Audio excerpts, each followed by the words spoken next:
Alright. I was originally going to go off the book, and I figured a keynote would probably be better. But, let's see. Hold your horses. So, Chapter 9, Section 2, as you guys can see, so we're talking about interest groups, and the whole main subject is what types of interest groups. But interest groups, first question of all, have you guys ever thought of new ways to benefit the public? Like, I'm pretty sure we've all thought of those ways where we want to change, and this is the whole mentality that interest groups have. They want change, therefore they're going to get out there.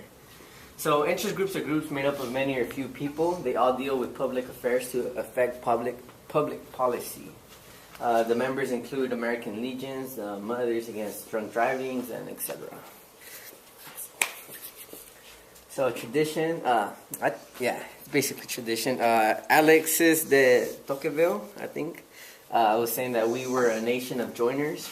There are millions of associations who consider themselves interest groups because they have causes and ideas that make them want to pressure into change. So a majority are founded on the basis of an economic interest, but there are other minor interest groups that are founded by a cause or idea. And there isn't just interest groups based on economy. There's other types, but that's like later on in the section. Groups of economic interest, business groups, labor groups, agricultural groups, professional groups. So what are some examples All right. So business groups? Business groups look up to government to promote and protect. The best known associations are National Association of Manufacturers and the Chamber of Commerce. Speak for firms and protect from unneeded government regulations. They defend businesses and share common goals and to promote business interest, but every business is different, so there must be many associations because not all businesses want the same thing. What might be an example where there might be conflicting interests with businesses?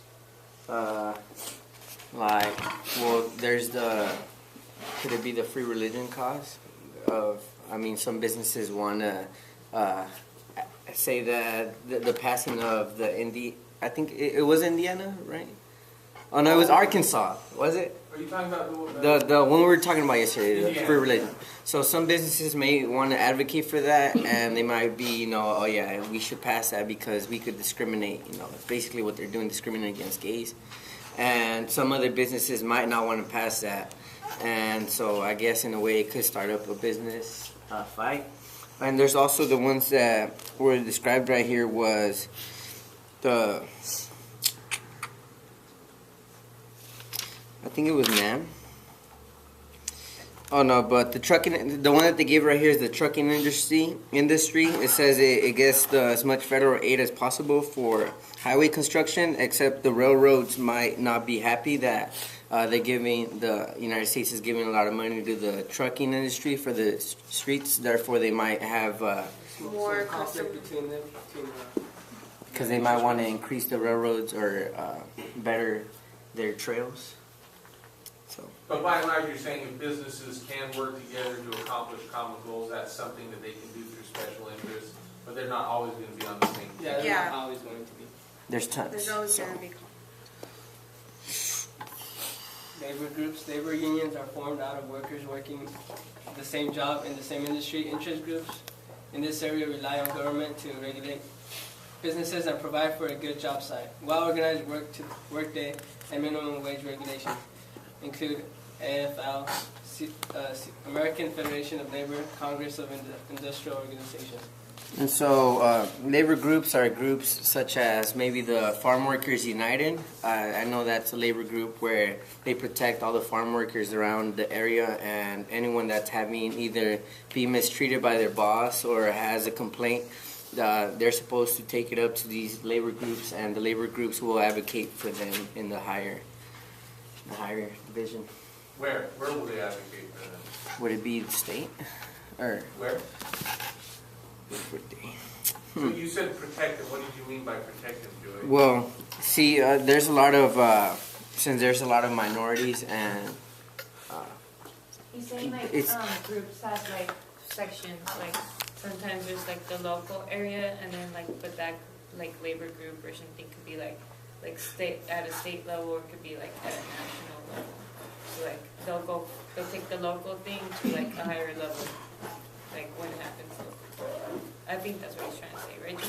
So yeah, so they would protect them in a sense to where, because I know there's times where I'll get at home like there's mail that comes from the Farmers United, and so they'll send out letters to the members, and they will say, you know, like if you guys like are feeling like you guys probably feel like oppressed or threatened, or you know maybe your boss is being mean or he's not paying you, they tell you the amount that they should be paying you, and if they're not paying you this much, you know, then you have the right to sue and all that. So they give you your rights through mail, and they will they will get involved, you know, if you do need them.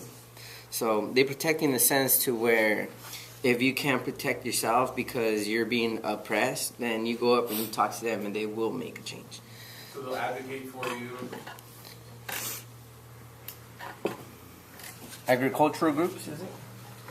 The major organizations in this are the National Grange, the National Farmers Union, and the American Farm Bureau. Farm Bureau, largest and most effective, claims over 5 million member supporters, federal programs to promote agriculture. Nations Farm Unions union draws attention to small farms, and they argue for increased federal aid to the nation's small farms. The National Grange, social yet politically informed organization, is mainly concerned with welfare of farm families. So the numbers have decreased a little bit. Well, a lot of people, since they're breaking up the land more, there was back then where it was a smaller population, owning much more land. So yeah, now many families. I think it was like 96% of families lived like on farms. And so over time, you know, the farms were divided, and people had to be covered because these three. I mean, they claim a lot of members, and so I guess. If you were living on farming land, you know, the government could come and they could regulate some of your land. As we've seen, you know, they could come and take your land, and they'll give you what they think is a valuable price for it. So. Are you referencing the bullet train? Is that what you're talking about? Yeah. Oh, the speed train? Oh yeah, because even I think there was one time where Mr. Galan had to sell part of his house because they were going to build a highway too right there, and so they gave him a portion for whatever they thought was the value of the property. So these agricultural groups, they will cover the farmers, and they will help them when needed in times of crisis. So you talked about at the beginning of the country, there about just over 96% of the population was involved in farming, and now we're down to estimates anywhere from 3 to 5%. Do you think that the influence of these agricultural special interest groups are disproportionate to their population, the 3 to 5%? Do they wield more influence or less influence based off of their percentage of those involved in agriculture? Because of those that are involved in agriculture, I feel that these groups have somewhat rational proportion, because eventually we knew that the land was going to get divided. People were going to repopulate. And so the people that founded these programs knew that they weren't always going to cover just big major groups. They knew that they were going to like break away into like factions, but not factions because that's people, but like they were going to break away into smaller divisions over time. And so their proportion might be off because they might be big covering small little families, such as the National Grange, the Nation's Farmer Union. They do cover the smaller families, and so the bigger farms are covered by the Farm Bureau because I think it just helps out with the. Maybe the bigger farmers affect the economy more instead of the smaller ones. It's like, I think it has to do like, for example, like, you know, back then, how, like, during, it was already like, when they were fighting for like like suffrage, not suffrage, but like their freedom, like the big plantation owners, like there was a little bit of them, but they had vast powers. Like they controlled a lot. Like, I think that's what they're trying to say, kind of. Like it was a little bit of them, but they count for a lot. Of influence? Yeah. So maybe there maybe not be as many farmers now because of technology and people moving to cities and all this that happened. But the country knows the importance of being able to maintain these farms because they do supply a lot of people with food due to technology. Because of technology, we need less people now, and that's why the country would protect. Well, interest groups would protect farmers because they know it's something necessary, and the people know that's something necessary as well.